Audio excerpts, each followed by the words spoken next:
Welcome to Let's Eat, Exploring Asian American Themes, a showcase of publishing projects from the UCLA Asian American Studies class, Asian American Publishing with Kaya Press. There is so much excitement to join in and learn about this industry that I think is really unknown to many people here on the West Coast. So in difficult and ugly, painful times, marred by increasing AAPI hate crimes and fervent xenophobia in the media, Project Double Happiness is choosing to instead center joy within our communities.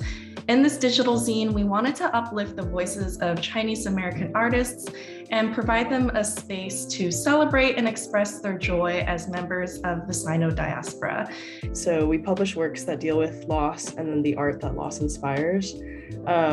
We wanted to explore grief in the AAPI community specifically, so who and what we grieve, how we grieve them, and then why we grieve in certain ways. Often within our community, processing loss can come with like certain rituals and also sometimes certain stigmas. So as young AAPI people, we might be struggling with not only the grief itself, but also figuring out how to grieve as both a cultural and personally intimate experience.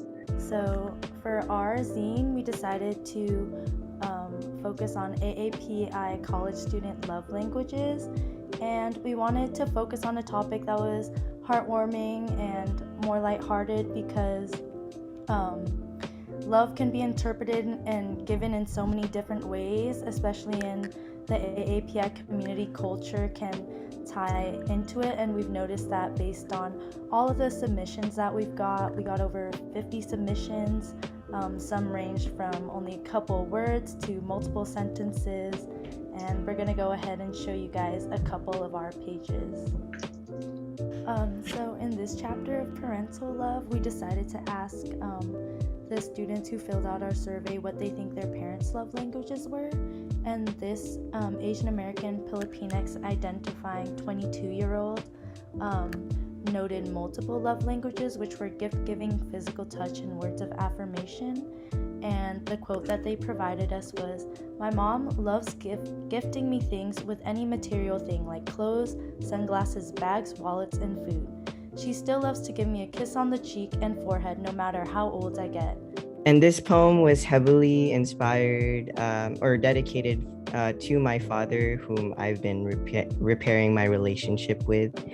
And as I was writing this and thinking about the prompt of love, I always viewed love to be a very destructive force in my life because of my religious upbringing. But part of the irony of writing this is that even though I am like representative of sin embodied because I identify as a non-binary lesbian, there are still parts of religion that I felt like really stuck with me, and that is the concept of unconditional love.